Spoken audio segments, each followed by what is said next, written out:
6 de julho de 2026, segunda-feira da 14ª semana do Tempo Comum. Meus queridos filhos e filhas, que alegria nos encontrarmos nesta segunda-feira. Segundou! Vos saúdo com a paz de Jesus, sintam-se todos bem acolhidos. Vamos iniciar este nosso encontro e também iniciar a nossa semana em nome do Pai e do Filho e do Espírito Santo. Amém. Leitura da profecia de Oséias, capítulo 2, versículos 16, do 17b ao 18, do 21 ao 22. Assim fala o Senhor: Eis que eu a vou seduzir, levando-a à solidão, onde lhe falarei ao coração. E ela aí responderá ao compromisso, como nos dias de sua juventude, nos dias da sua vinda da terra do Egito. Acontecerá nesse dia, diz o Senhor, que ela me chamará meu marido, e não mais chamará meu Baal. Eu te desposarei para sempre, e te desposarei conforme as sanções da justiça e conforme as práticas da misericórdia. Eu te desposarei para manter fidelidade, e tu conhecerás o Senhor. Palavra do Senhor. Graças a Deus. Muito bem, meus queridos, nós estávamos acompanhando na outra semana a profecia de Amós, e agora nós passamos para a profecia de Oséias, não é? Vamos fazer um apanhado geral, né? Uma introdução ao livro primeiro, antes de acompanhar as partes, né?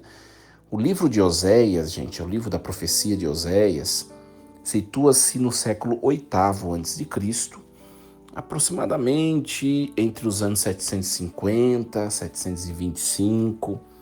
Lembrando que antes de Cristo, os anos eles vão diminuindo, tá bom? E o relato acontece no Reino do Norte, que é o Reino de Israel. Tá? Então, Oséias ele exerceu o seu ministério durante o reinado de Jeroboão II, tá? Que é um período de grande prosperidade material, de expansão territorial, mas também marcado por uma profunda corrupção social e também um sincretismo religioso. Tá? Então, o contexto aqui dessa profecia de Oséias é de prostituição espiritual, entre aspas, né? O povo de Israel, embora mantivesse o culto a Javé, que é o Deus verdadeiro, rendia-se aos ritos de fertilidade dos deuses cananeus, que eram chamados Baals. Tá? Então Israel acreditava que desses deuses da fertilidade, dos Baals, né, ou Baais, né, no plural, eles acreditavam que deles que vinha a fartura da terra.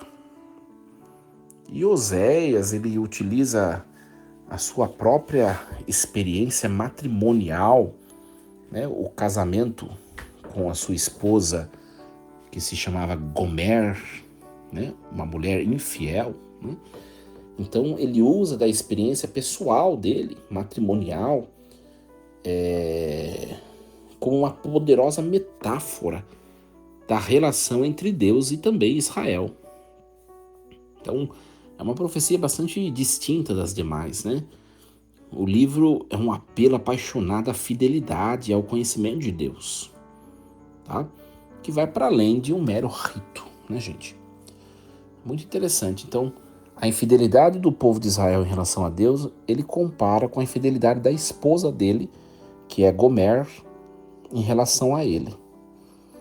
Bonito, né? No fundo, o profeta fala da vida dele, ao mesmo tempo que ele está falando do povo de Israel, que é o seu povo, né? Muito bem. E hoje nós ouvimos esta perícope bastante fracionada, né? O capítulo 2, versículos do 16 ao 17, o 16, do 17b ao 18 e do 21 ao 22. essa perícope, hoje escolhida pela liturgia, é o ponto de virada do capítulo 2, né? Então, após uma denúncia severa de infidelidade do povo de Israel, não é? Que é comparada por Oséias a uma esposa adúltera, né? Então, o texto transita do julgamento para a promessa de restauração. Então, não é Israel quem toma a iniciativa de voltar, mas é o próprio Senhor que, movido por um amor visceral, ele decide seduzir novamente o seu povo, a sua esposa, né? Então, o cenário aqui é o deserto, que é um lugar de purificação, de reencontro com a identidade original da aliança, né? Muito bem, então vamos ao desenvolvimento exegético, teológico, né? De cada grupo de versículos. Olha só, os versículos 16 e 17b. Eis que eu vou seduzir, levando-a à solidão, onde lhe falarei ao coração, e ela aí responderá ao compromisso. Então, Oséias usa o verbo seduzir, né, que é patá, né, que indica uma atitude de persuasão amorosa. O Senhor, gente, não força o retorno, mas ele atrai. Então, o deserto, né, ou a solidão, não é aqui um lugar de castigo, mas é um espaço teológico do primeiro amor, que remete lá ao Êxodo, né? E falar ao coração significa falar à vontade e à inteligência, buscando uma adesão interior que o ritualismo cananeu não possuía, né? Gente, o deserto representa os momentos de crise ou de silêncio também em nossa vida, onde as distrações do ter e do prazer, elas são silenciadas, né? É no silêncio da oração, na escuta da palavra de Deus, né, que ele nos atrai para falar o que temos de mais íntimo. Então, a resposta, né, como na juventude, como nos dias da juventude, não é? A resposta convida a recuperar o entusiasmo inicial da nossa fé, da nossa vocação, purificando-nos dos cansaços, dos desvios da vida, né? Olha só, o versículo 18. Naquele dia, oráculo do Senhor, ela me chamará meu marido e não me chamará mais meu Baal.